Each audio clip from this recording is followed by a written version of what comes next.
In the heart of Los Angeles, amidst the rhythm of the city streets, lies a tale of endurance, defiance, and the relentless pursuit of power. Enter the realm of the rolling 90s, where the echoes of their 41-year reign of terror resonate through the very soul of LA. Picture a landscape painted with the hues of struggle and survival, where every corner tells a story of triumph and tragedy. For 4 decades, the rolling 90s have carved their mark into the concrete jungle, their presence both feared and revered. But behind the headlines and the sirens, there exists a human narrative, woven with threads of loyalty, brotherhood, and a thirst for belonging. These are not just stories of crime and chaos. They are tales of individuals fighting against the odds, searching for a sense of identity in a world that often forgets their humanity. As the sun set on another day in LA, the rolling 90s continued their ruthless reign, but beneath the surface, there was a longing for change, for a new beginning. And as the city braced itself for what lay ahead, there was a glimmer of hope that one day the streets would belong to the people once more. As we delve into their saga, we find ourselves drawn into a whirlwind of emotions. Empathy for the downtrodden, sorrow for the lives lost, and perhaps even a glimmer of understanding for those who walk the line between right and wrong. Join us as we journey through the shadows of LA's streets, exploring the untold stories behind the rolling 90s and their enduring legacy. The rolling 90s Neighborhood Crips began back in the 1970s. They came to be as a smaller part of the bigger Crips gang, which started in Los Angeles. This gang has its roots deep in the neighborhoods of South Los Angeles. Places like West Adams and Jefferson Park are where they mainly operate. Since their formation, the rolling 90s have grown into a significant force in the local gang scene. They've become powerful and have a lot of influence. Unfortunately, they're known for engaging in illegal activities. These activities include selling drugs and committing violent crimes. When the rolling 90s Neighborhood Crips first started, they were just a small group within the larger Crips gang. The Crips gang itself was born in the late 1960s. It originally began as a way for young African-American men to protect themselves from other gangs in their neighborhoods. As time passed, the rolling 90s Crips carved out their own territory within South Los Angeles. They became known for their loyalty to their neighborhood and their willingness to use violence to defend it. This loyalty helped them gain respect and expand their influence over the years. In the 1980s and 1990s, the crack epidemic swept through many urban areas, including South Los Angeles. The rolling 90s took advantage of this by getting involved in the drug trade. They began selling crack and other drugs, which brought them a lot of money and power. With the rise of the drug trade, the rolling 90s became more organized and structured. They developed a hierarchy within their gang, with leaders at the top who made important decisions. They also established connections with other gangs and criminal organizations, further solidifying their influence in the area. However, along with their rise to power came increased scrutiny from law enforcement. The police began cracking down on gang activity in South Los Angeles, leading to arrests and convictions of many rolling 90s members. Despite these setbacks, the gang continued to thrive, adapting to changes in law enforcement tactics and continuing their criminal enterprises. In recent years, the rolling 90s have faced challenges from rival gangs and internal conflicts. Despite this, they remain a dominant force in South Los Angeles, continuing to engage in criminal activities and exert influence over their territory. Jamal Shakir, also known as Donut, is a well-known figure in the rolling 90s gang. He is widely seen as the leader of this group and holds a significant amount of power and influence over its operations and activities. Donut's leadership role means that he plays a crucial part in making decisions for the gang and directing its members. Another key figure in the rolling 90s gang is Space Ghost. He is prominent within the gang and is recognized for his involvement in various criminal enterprises. Space Ghost also holds sway over lower-ranking members. indicating his importance and authority within the gang's hierarchy. Cameron Terrell is a notorious member of the Rolling 90s gang who gained significant media attention due to his involvement in a highly publicized M case. This case brought him notoriety and put a spotlight on the activities of the Rolling 90s gang. Terrell's involvement in such a serious crime underscores the dangerous and criminal nature of the gang's activities. Rocket is another individual affiliated with the Rolling 90s gang, but he is known for his career as a rapper. Despite his musical pursuits, Rocket has garnered attention for his ties to street life and gang culture. His association with the Rolling 90s gang adds to his image as a figure within the realm of hip-hop and urban culture. The Rolling 90s gang operates within a complex network of criminal activities, including extortion, and violent crimes.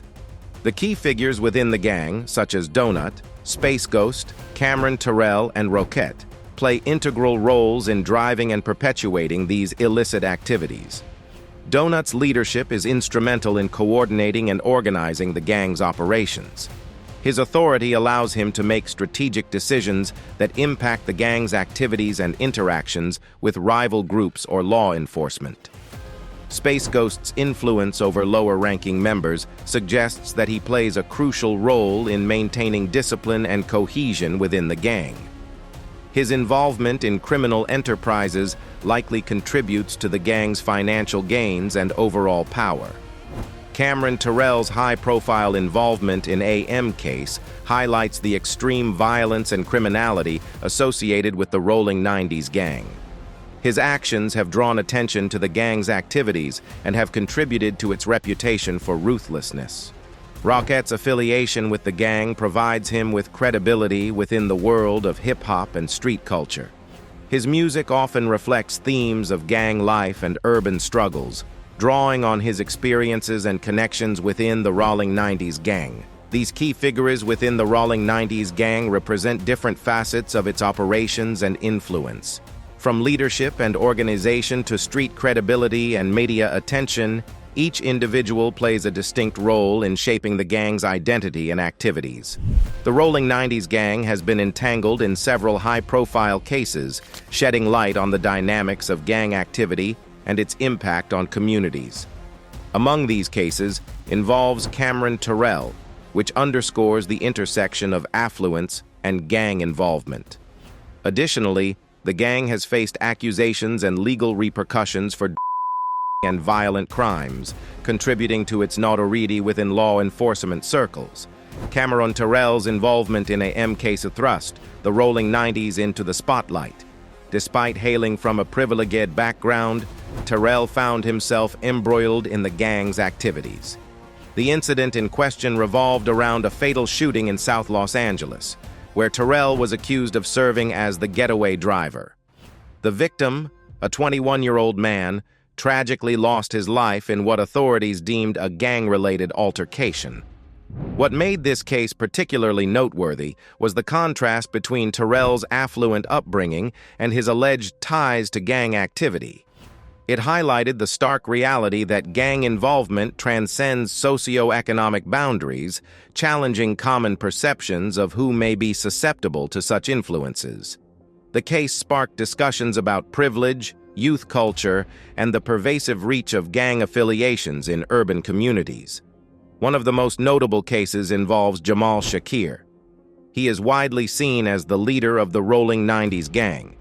United States Attorney for the Middle District of Tennessee announced that Jamal Shakir, 34, of Los Angeles, was sentenced today to multiple life sentences after being convicted in May 2008 of multiple M being the kingpin of a violent interstate gang-based drug trafficking operation, money laundering, and obstruction of justice after an 8-month trial in federal court. The United States had requested that the jury sentence Shakir to death, but the jury did not unanimously agree on a sentence as required to impose the death penalty.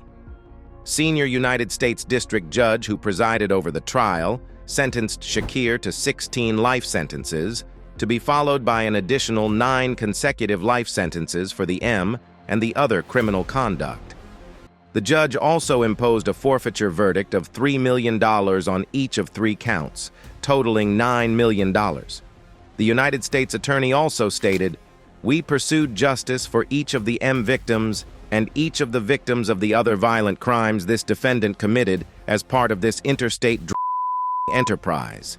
Shakir's M. Rouse business helped bring gang members to this district and spread the deadly influence of gangs in this district. His large-scale drug dealing destroyed families and weakened communities.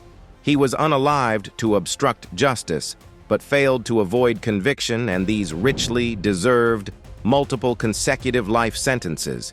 He should never breathe the scent of freedom again. The jury's verdict in the first phase of the trial found him guilty of running a continuing criminal enterprise which distributed over 150 kilograms of cocaine, as well as large amounts of crack and marijuana. Evidence at trial established that Shakir was a member of the Rolling 90s Crips based in Los Angeles, and that he recruited members of that street gang, as well as others, to be part of a violent drug business which operated in Los Angeles, Nashville, Memphis, and Oklahoma City, as well as other cities. The jury found that 9 M were committed by Shakir, his co-conspirators, or as part of his criminal enterprise between 1994 and 1997. The jury found that 3 of the M victims were unalived to prevent them from cooperating with law enforcement, and that he caused another person to travel in interstate commerce from Nashville to Oklahoma City to commit a crime of violence, which resulted in a double M and the shooting of a 3-year-old child in both elbows. The child was found with the decomposing bodies of the M victims in an Oklahoma City home about 1-2 weeks after the M were committed. According to the trial evidence, the child victim survived by drinking toilet water until she was found inside the home with the decomposing bodies of her pregnant mother and the mother's boyfriend. The 9 M victims are Richard Chambers, who was unalived in Cheatham County, Tennessee on August 29, 1994. Solomon Harris, who was unalived in Los Angeles on September 29, 1995. Sharon Duran, who was unalived in Los Angeles on December 13, 1995. Anthony Rogers, who was unalived in Oklahoma City on July 20, 1996. Shannon Walker, who was unalived in Los Angeles on October 3, 1996. Kennard Murray and Regina Swetopka, who were unalived in Oklahoma City on January 23, 1997. Barney Moten, who was unalived in Los Angeles on February 21, 1997. And Woody Pilcher, who was unalived in Oklahoma City on August 2, 1997. Along with the M convictions, the jury also found the defendant guilty of using juveniles in his drug business, using and carrying firearms during drug and violent crimes, money laundering, obstruction of justice, and other crimes. The jury also found that other victims were abducted, assaulted, and threatened as part of the defendant's interstate criminal enterprise. The trial is part of a multi-year organized crime and drug enforcement task force investigation, which has led to the federal prosecution of more than 40 defendants for money laundering, firearms, and violent offenses. The Rolling 90s gang has faced numerous allegations and charges related to drug reflecting a significant aspect of their criminal operations. Authorities have linked the gang to the distribution of various illicit substances, including marijuana and others. Their involvement in drug has not only fueled their criminal enterprise, but has also contributed to social harm and community destabilization. Moreover, the gang has been implicated in a range of violent crimes, further cementing its reputation for lawlessness and brutality. Incidents such as shootings and assaults have been attributed to members of the Rolling 90s, instilling fear and insecurity within the neighborhoods they operate in. These acts of violence not only pose immediate threats to public safety, but also perpetuate cycles of retaliation and escalation, exacerbating tensions within the community. The gang has a big problem with another gang called the 83 Gangsta Crips. They've been fighting each other for a long time. This fighting has caused a lot of violence in the area.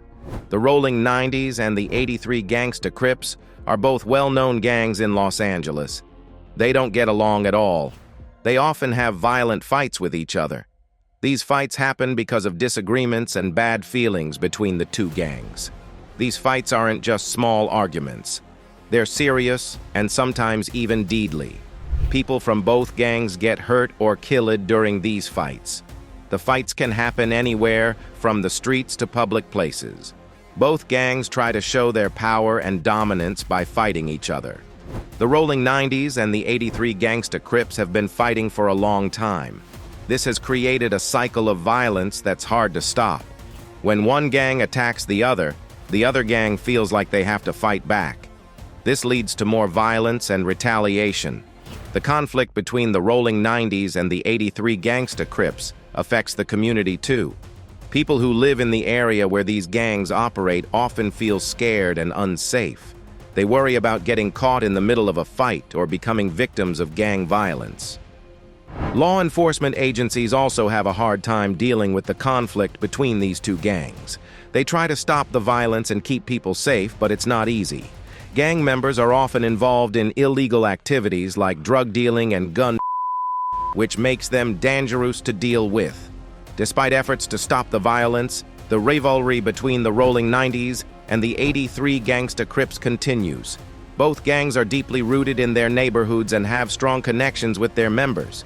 This makes it hard to find a peaceful solution to their conflicts. The conflict between the Rolling 90s and the 83 Gangsta Crips is a major problem in Los Angeles. It has led to a lot of violence and fear in the community. Finding a way to end this rivalry won't be easy, but it's important for the safety and well-being of everyone involved. As we bid farewell to the Rolling 90s and their 41-year reign of tumultuous yet transformative presence on the streets of Los Angeles, we are left with a profound sense of admiration and respect. Their story is not just one of gangs and violence, but of humanity's relentless pursuit of purpose and belonging. Through the trials and tribulations, the Rolling 90s have taught us the importance of resilience, unity, and the enduring power of community. Their journey, marked by both triumphs and setbacks, serves as a poignant reminder that even in the darkest of times, there is always hope for redemption and renewal. As the sun sets on their legacy, we are reminded that the true essence of their story lies not in the graffiti-covered walls or the echoes of gunfire, but in the bonds of brotherhood forged amidst the chaos. It is a testament to the strength of the human spirit and the capacity for change, even in the most unlikely of circumstances. So let us carry forward the lessons learned from the Rolling 90s.